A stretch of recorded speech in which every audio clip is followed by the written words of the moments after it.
Nabi kita Muhammad SAW. Apalagi umat-umat para nabi itu. Para nabi-nabinya aja belum pernah dapat. Tapi kita sebagai umat Nabi Muhammad SAW, Allah berikan, Allah manjakan kita. Di antaranya 5 tadi, ada 5 anugerah. Apa itu yang 5? Amma wahidah, kata Rasul, yang pertama adalah idza kana awwalu lailatin min Ramadan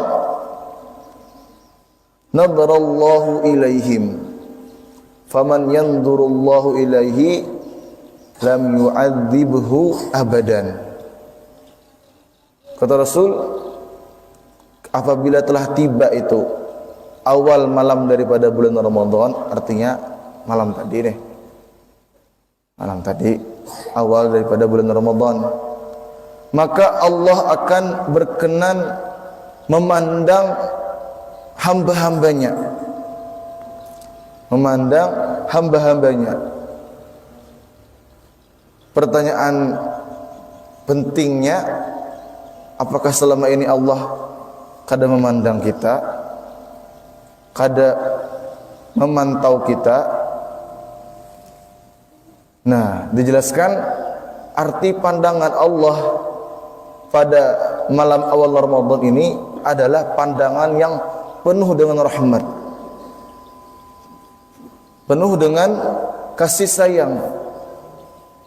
Artinya bukan sembarang pandangan.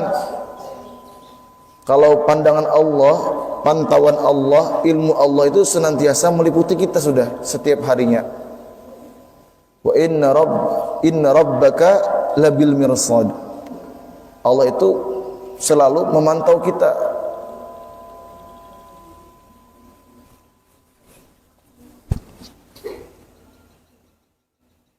Nah, jadi pada malam awal Ramadan itu Allah memandang kita dengan pandangan yang penuh rahmat. Kemudian kata Rasul, faman yanzurullahu ilaihi lam yu'adzibhu abadan. Dan barang siapa yang terkena pandangan Allah, pantauan rahmat Allah pada malam awal Ramadan itu, maka niscaya dia tidak akan pernah terkena azab untuk selama-lamanya. Lam yu'adzibhu abadan. Nah, jadi awal Ramadan malam tadi untuk kita supaya selamat untuk selama-lamanya. Nah, mudah-mudahan kita termasuk orang yang terkena pandangan rahmat Allah Subhanahu wa taala itu. Amin amin ya rabbal alamin. Allah ya Allah binadrah bi'aini rahimah tudawi kullama bi min amradin saqimah. Ala ya Allah binadrah minal aini rahimah tudawi kullama bi min amradin saqimah. ألا يا صاح يا صاح لا تجزع وتنجر وسلمني المقادير كي تحمد وتؤجر. ألا يا الله بنظرة من العين الرحيمة تداوي كل ما بي من أمراض سقيمة. Amin amin ya rabbal alamin. Mudah-mudahan kita bisa bertahan, keluarga kita, sanak famili kita, tetangga kita, jiran kita, seberatan umat Nabi sallallahu alaihi wasallam terkena pandangan rahmat Allah Subhanahu wa taala. Amma tsaniyah, adapun yang kedua, kata Rasul sallallahu alaihi wasallam, yang kedua, fa inna khulufa afwahihim atyabu indallah hina yumsuna atyabu indallahi min rihil misik.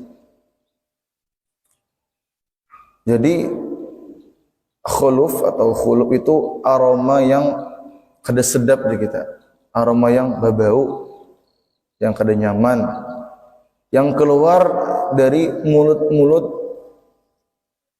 para pelaku siyam Ramadan.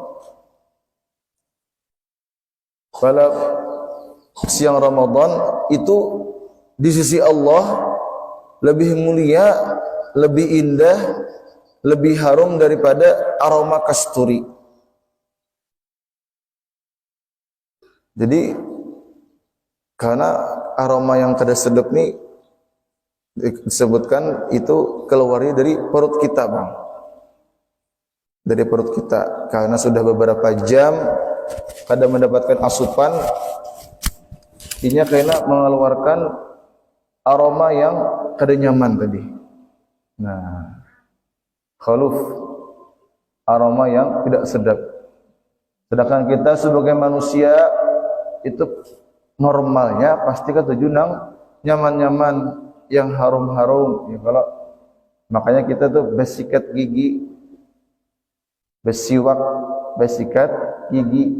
Kada cukup dengan sikat gigi saja, ditambahi pulang pakai pasta gigi alias odol dengan segala mereknya. Ya kah? Islami saja baik sebarataan itu. Karena Islam itu ketujuh yang bersih-bersih, yang indah-indah. Innallaha jamil yuhibbul jamal. Allah itu zat yang maha indah, yang menyukai yang indah-indah. Jadi kita disunahkan, dianjurkan yang indah-indah. Indah bukan berarti mahal, tapi yang bersih, ya. Berminyak harum pulang kita. Tapi kalau kita berpuasa ini, kaina dulu minyak harumnya. Malamnya hanya boleh. Bila puasa ini kada boleh, makruh, mengurangi pahala puasa kita. Nah, jadi kita karena bersabar dengan rasa yang kada nyaman tadi, Allah berikan apresiasi penghargaan. Karena kita bersabar tadi menyandang aroma yang kada sedap tadi yang keluar dari mulut kita, itu karena hari kiamat lebih harum daripada aroma kasturi. Jadi tatkala kita tuh berhadapan lawan umat-umat Nabi, Nabi Allah Nuh, Nabi Allah Isa, Nabi Allah Musa, kita pas tamu hari kiamat tuh, wah mereka langsung kenal, ini pasti umatnya Nabi Muhammad SAW, karena keluar aroma yang semerbak wangi dari mulut mereka ini. Nah, lebih harum daripada aroma kasturi. Mudah-mudahan kita termasuk sahabatan di dalamnya. Amin amin ya rabbal alamin. Adapun yang ketiga, wa amma tsalitsa fa innal malaikata yastaghfir lahum fi kulli yaumin wa lailah. Sesungguhnya kata Rasul, para malaikat Allah itu yang jumlahnya tak terhitung, tak terhingga, amat banyaknya. Karena malaikat itu luar biasa banyaknya. Wala ya'lamu junudahu illa huwa. Tidak ada yang mengetahui jumlahnya malaikat itu hanya kecuali Allah saja. Mungkin kita manusia ini masih kawa dihitung seduniaan ini. Berapa miliar misalnya jumlahnya. Masih kawa disensus. Tapi kalau malaikat kada terhitung jumlahnya. Tidak terhingga saking banyaknya. Dan malaikat itu adalah makhluk-makhluk Allah, hamba-hamba Allah yang qaumun la ya'sunallaha wa yaf'aluna ma yu'marun. Mereka ini senantiasa selalu tidak pernah bermaksiat kepada Allah, dan juga senantiasa selalu melakukan apa yang diperintahkan oleh Allah. Itu malaikat yang Allah ciptakan hanya diberikan apa? Akal, tidak ada nafsu. Jadi akal, ada nafsu. Ketika Allah perintahkan malaikat yang satu untuk bertasbih, maka sampai hari kiamat pun bertasbih terus, kada beampihan.